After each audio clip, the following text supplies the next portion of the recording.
Sakura is used at relatively low application rates compared to many other pre-emergent herbicides.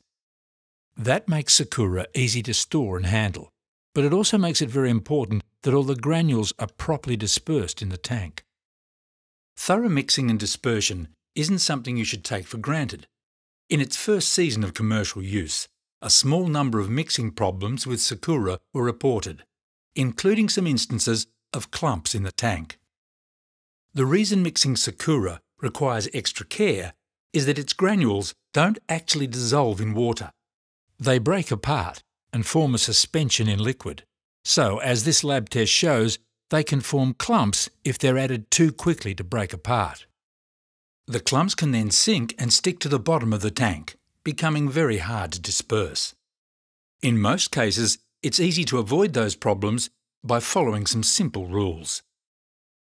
As always, you should follow the recommended sequence for tank mixing, which starts with filling the tank at least half full of water. Mixing will be easier if the water isn't too cold. Tests have shown that Sakura can be more difficult to disperse in very cold water. Before you add Sakura to the tank, or any premix system, switch on the agitators. They should be kept on throughout the mixing process, and then all the way through until you finish spraying. By far the most important step is to pour Sakura into the tank in a steady stream, rather than too fast.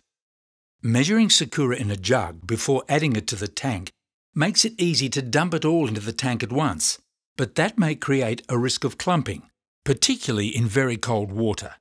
So once again, pour slowly and steadily, even out of a measuring jug.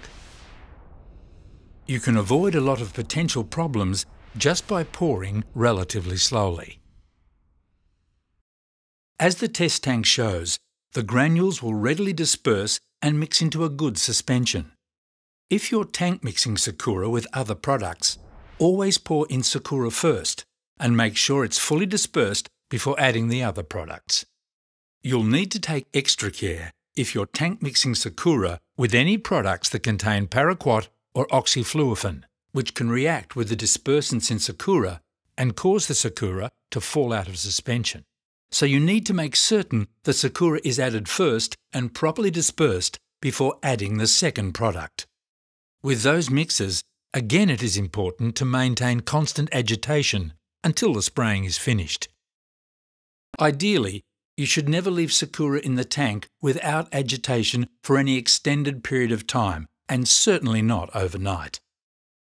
If you do have to leave it standing for any length of time, clear the spray lines. When you're ready to restart, turn the agitation back on and allow enough time for any Sakura that has settled to be resuspended in the mixture before you go on spraying.